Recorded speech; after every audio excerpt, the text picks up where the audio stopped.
ایک روایت میں ہے کہ ذوالقرنین، جن کا ذکر قرآن پاک میں بھی آیا ہے، جنہوں نے جو ہے یاجوج ماجوج کے لیے سیسا پلائی ہوئی جو ایک دیوار تھی وہ بند کی تھی، جو دو پہاڑ تھے ان کے درمیان میں سے جو جگہ تھی جہاں سے یاجوج ماجوج آ جاتے تھے، اور وہ ذوالقرنین جو بادشاہ تھے وہاں کے لوگوں نے ان سے شکایت کی، تو آپ نے دونوں پہاڑوں کے درمیان میں جو جگہ تھی وہاں پہ دیوار کھڑی کر کے اس کے درمیان میں سیسا جو ہے وہ ڈال دیا تھا، اور اس جگہ کو بند کر دیا تھا تاکہ یاجوج ماجوج جو ہیں وہ یہاں دوسری طرف نہ آئیں، اور جب وہ آتے تھے تو وہ سب کچھ ختم کر جاتے تھے، جو گاؤں کے رہنے والے تھے ان لوگوں کی چیزیں، تو وہ قیامت تک اس پار نہیں آ سکتے۔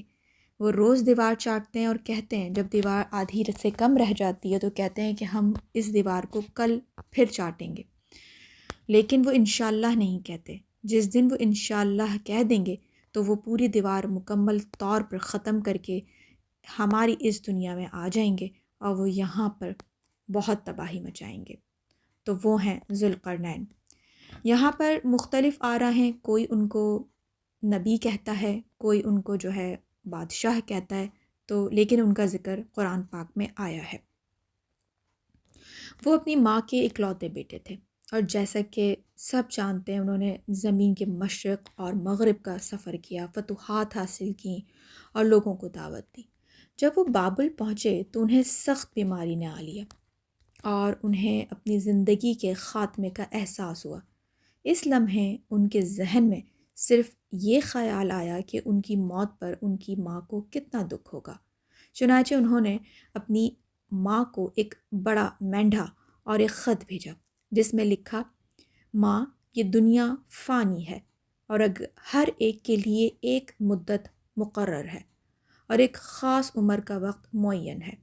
اگر آپ کو میرے انتقال کی خبر ملے تو اس بھیڑ کو یا مینڈھے کو ذبح کر کے اس کا گوشت پکائیے اور اس سے کھانا بنائیے، پھر لوگوں کو دعوت دیجیے کہ وہ آئیں، مگر وہ شخص نہ آئے جس نے کسی عزیز کو کھویا ہو۔ جب ان کی ماں کو ان کی موت کی خبر ملی تو انہوں نے ان کی وصیت کے مطابق اس مینڈھے کو ذبح کیا، اس کا کھانا تیار کیا اور لوگوں کو دعوت دی جیسا کہ ان کے بیٹے نے کہا تھا، لیکن انہیں حیرت ہوئی کہ کوئی بھی کھانے کے لیے نہ آیا۔ تب انہیں سمجھ میں آئی یہ بات کہ دنیا میں کوئی بھی ایسا نہیں جس نے کسی عزیز کو نہ کھویا ہو۔ انہوں نے اپنے بیٹے کا مطلب سمجھا اور کہا، اللہ تم پر رحمت کرے میرے بیٹے، تم نے اپنی موت میں بھی مجھے اتنا سبق دیا جتنا تم نے اپنی زندگی میں دیا تھا۔ مصیبتیں ہمیشہ آتی ہیں، کیونکہ یہ دنیا ملاقات کی جگہ نہیں بلکہ جدائی کی جگہ ہے۔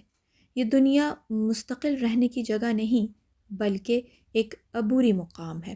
اب موت زندگی کی ضد نہیں بلکہ اس کا حصہ ہے۔ ہم غمگین ہوتے ہیں کیونکہ ہم انسان ہیں، ہم جلتے ہیں کیونکہ ہم محبت کرتے ہیں، ہم ٹوٹ جاتے ہیں کیونکہ ہم انسان ہیں، اور ہم کمزور ہو جاتے ہیں کیونکہ ہم اپنے پیاروں پر بہت زیادہ انحصار کرتے ہیں، لیکن ہمیں اللہ کے فیصلے پر ادب کے ساتھ قبول کرنا چاہیے۔ غصہ اور ناراضگی تقدیر کو نہیں بدلتے، مگر صبر اور رضا ثواب میں اضافہ کرتے ہیں، کیونکہ جب آپ یہ جان لیں کہ ہم اس دنیا میں آئے ہیں تو اللہ تعالیٰ کی مرضی سے آئے ہیں، ہم اس دنیا میں رہیں گے اللہ تعالیٰ کی مرضی سے رہیں گے، ہم اس دنیا سے چلے جائیں گے تو بھی اللہ تعالیٰ کی مرضی سے ہی ہوگا۔ نہ ہمارا آنا اس دنیا میں ہمارے بس میں ہے، نہ ہمارا جانا اس دنیا سے ہمارے بس میں ہے، نہ ہمارا رہنا اس دنیا میں ہمارے بس میں ہے، تو کس بات کا غم؟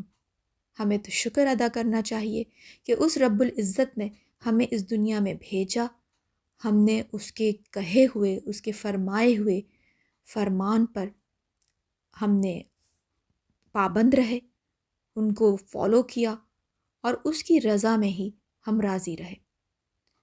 جب ہم یہ بات مان لیں کہ دنیا میں جو بھی انسان ہے یہ ساری ارواح اس کی طرف اس سے بھیجی ہوئی ہمارے پاس امانتیں ہیں، تو ہمیں یہ بات سمجھ میں آ جائے گی۔ جب آپ کے پاس اپنی کوئی امانت رکھواتا ہے تو وہ یہی کہتا ہے نا کہ یہ اتنی دن یا اتنی مدت تک کے لیے تمہارے پاس ہے، تم صرف اس کا خیال رکھنا، مالک نہیں بن جانا۔